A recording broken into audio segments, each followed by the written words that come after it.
Em busca da sabedoria, Sri Ram, capítulo 3. Liberdade de opostos.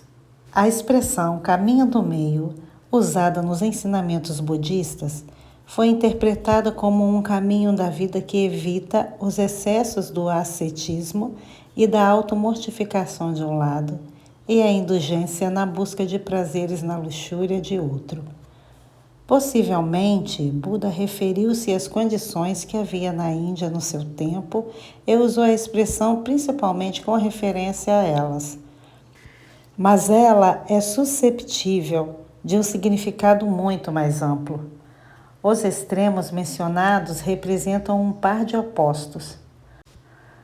O Gita menciona outros e fala no transcender de todos os pares de opostos. Cada oposto em qualquer par realmente produz o outro. Este fato é destacado por Platão em um dos diálogos.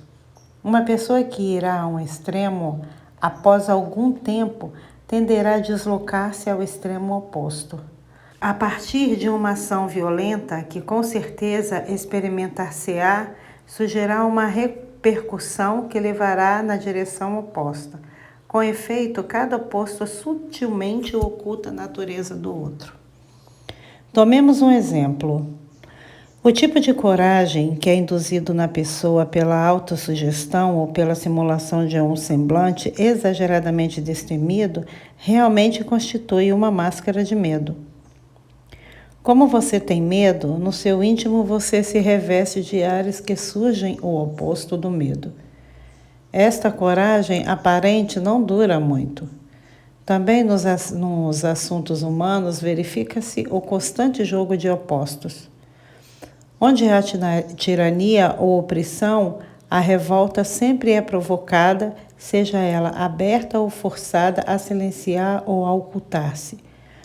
Doutora Annie Besant acostumava dizer que ela admitia o direito dos indianos naquela ocasião de se revoltarem contra o domínio britânico se consideravam que não haviam outra maneira de conquistar a liberdade para seu país. Porém, vendo as consequências que surgiam da revolta e conhecendo o povo britânico comum como conhecia, com sentido geral de justiça, ela divulgou a adoção de meios constitucionais de que tinha certeza obteriam êxito. Na história, todas as revoltas justificam-se apenas pelo seu êxito.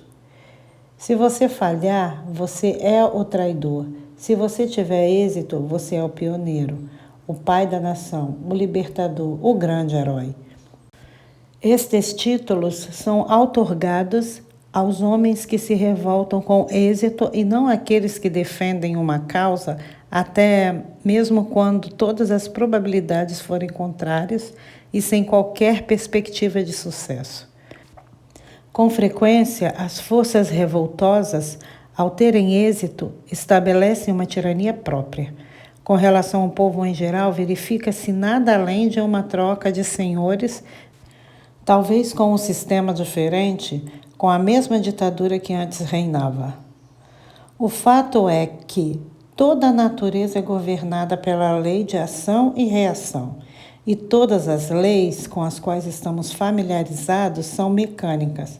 A vida por este jogo mecânico está sujeita a forças alternantes e contrárias. E assim também é a natureza humana. Cada partícula elementar que foi descoberta tem sua contraparte ou oposto. As forças que constituem essas partículas parecem estar sujeitas às mesmas leis mecânicas, mas profundamente no homem há uma natureza que não sofre do jogo de opostos. Esta é uma distinção fundamental entre aquela natureza que pode ser chamada espiritual e a natureza nele atualmente tão evidente que se modela no jogo de forças no campo da matéria. A natureza humana que reflete a mente do homem, como a vemos, pode ser governada pelas leis da matéria, da ação, que é de fato reação, ou ela pode refletir a natureza do espírito. Estas são as duas possibilidades. Uma delas vivenciamos na nossa ignorância, mas há também a outra possibilidade que torna a vida totalmente diferente para aquela que a compreende. Os opostos na natureza têm o seu lugar, mas existem também opostos aparentes que são, na verdade, complementares, como masculino e feminino, força positiva e negativa, emoção e intelecto, terra e céu. Espírito e matéria constituem um par desse tipo. São opostos, enquanto a verdadeira relação entre eles não for percebida e as forças que representam não estiverem harmonizadas naquela natureza do homem que tem algo de ambos. Quando aquela natureza torna-se harmonizada, ela age com o equilíbrio que é uma mescla de opostos aparentes. Por exemplo, pode existir em alguém uma mescla perfeita de força e de afabilidade, embora cada uma dessas qualidades pareça muito diferente uma da outra. A natureza em que se mesclam perfeitamente é a natureza espiritual. Quando usamos a palavra espiritual, não deveria haver qualquer noção fantasiosa sobre ela. Ela não significa algo distanciado da vida, aberto a diferentes interpretações por mentes diferentes. Refere-se a algo que existe de forma absoluta. Pode-se saber do que se trata apenas através das qualidades que manifesta.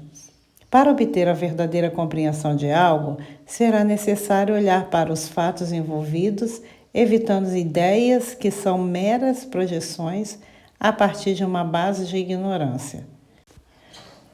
Para tomarmos outro exemplo, aquela natureza que pode ser chamada espiritual sempre tem presente em si o atributo de uma sensibilidade extrema, uma inteligência que responde imediatamente ao mais leve toque. Embora esta resposta pareça automática, ela surge de uma percepção da verdade com relação ao que quer que a toque. Portanto, esta resposta é determinada por aquela verdade.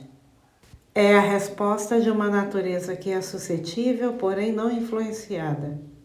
Ela não se entrega indistintamente a qualquer coisa e nunca deixa dominar, mas também não se diminui ou foge de qualquer coisa que atravesse o seu caminho, que seria o oposto da entrega. Ela mantém a sua liberdade e equilíbrio. A verdade no interior da pessoa significa que há sempre ação livre, não forçada, oriunda da própria inteligência e da vontade livre, isto é, sem jamais envolver-se ou estar sujeita às forças que obrigam ou determinam as ações da pessoa. Se a pessoa fosse incitada a um curso de ação, ou até mesmo influenciada por ondulações abertas ou sutis, por ameaça ou pressão, por alguma espécie de engodo, isso seria uma ação produzida, não livre. A natureza do espírito ou a natureza espiritual permanece sempre livre. Se todo pensamento e todo sentimento se originassem de um estado interior em que nenhuma influência externa perturbe-os ou modifique-os, então é realmente um estado de encontrar-se só, porém não em alinhamento ou solidão. Mesmo esta condição de encontrar-se só, na qual a natureza que está tão só mantém a sua pureza e integridades originais, é compatível com as relações íntimas e profundas. É como a relação entre os raios do sol que incidem em um objeto, talvez interpenetrando-o e o próprio objeto em si. A intimidade surge da natureza de sua percepção e resposta. O contato íntimo e uma relação que penetra a natureza interna do outro, por um lado, e encontra-se só e a pureza por outro, parecem incompatíveis. Contudo, estão igualmente presentes enquanto qualidade ou capacidade naquela natureza que pode ser verdadeiramente descrita como espiritual. Krishnamurti fala de uma natureza da mente e do coração que é vulnerável, a qual se refere como sendo sensível ao toque mais leve. não opondo qualquer resistência. Ela é sintonizada de uma forma tão bela que responde a cada vibração e de nada impede a entrada. Poderíamos pensar que neste caso, em breve, desgastar-se-á ou se confundirá com impulsos contrários. Mas como não há resistência, toda onda que surge a atravessa e nunca é detida. A eletricidade, até mesmo nas voltagens mais elevadas, não afeta o seu meio condutor se não houver qualquer resistência.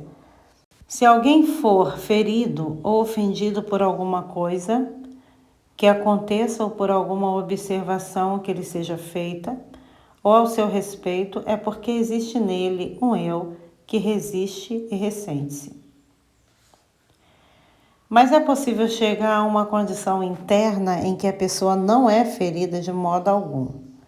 Ela então será tanto vulnerável como invulnerável, por mais paradoxal que isso possa parecer.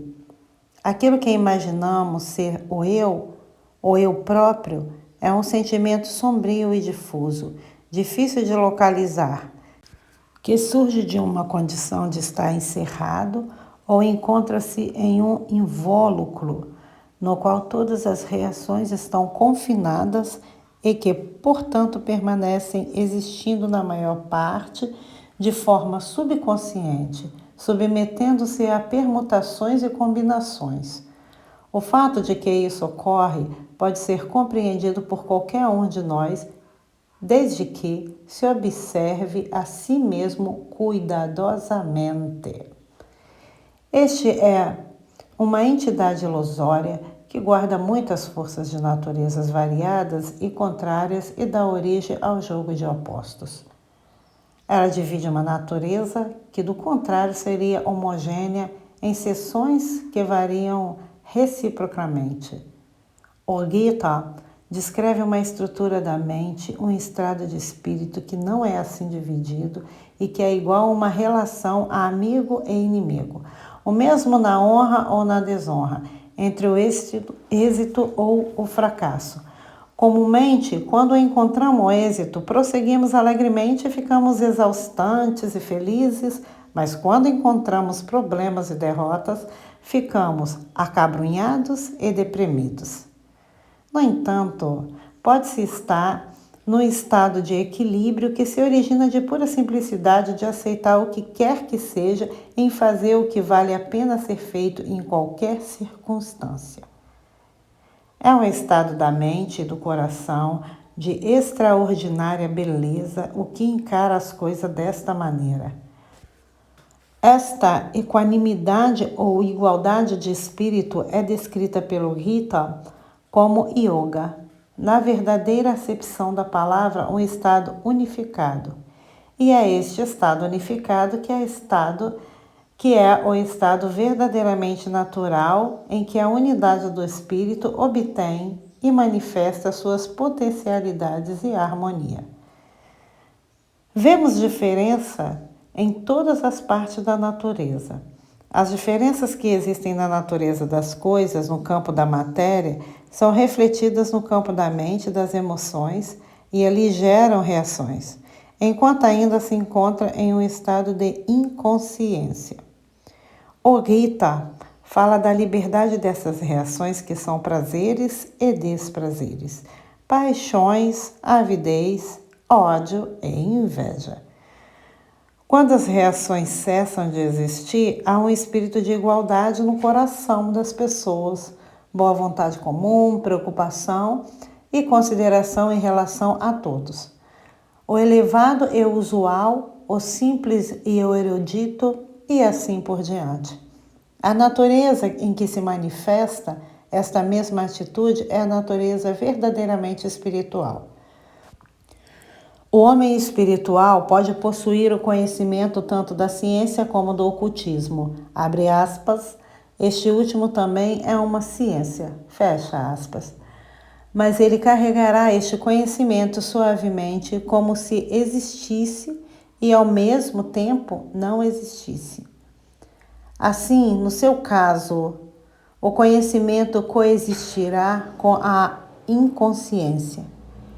Ele poderá falar com uma criança de maneira que a interessa e a orienta, e nessa relação com a criança ele estará tão à vontade como em qualquer tipo de troca com outras pessoas mais eruditas e experientes. Isso ocorre porque ele possui um coração de criança que não é suprimido pelo seu conhecimento. Ele também terá um conhecimento da natureza humana, como tudo que é bom e ruim nela, o feio e o belo, porém, conhecendo tudo isso, será capaz de amar o homem em sua benevolência.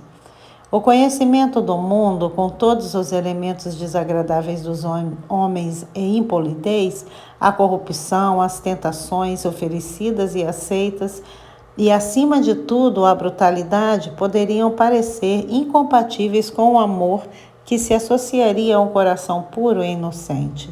Contudo, pode haver tal amor juntamente com o conhecimento, e é a natureza na qual ele reina supremo, que é a natureza espiritual.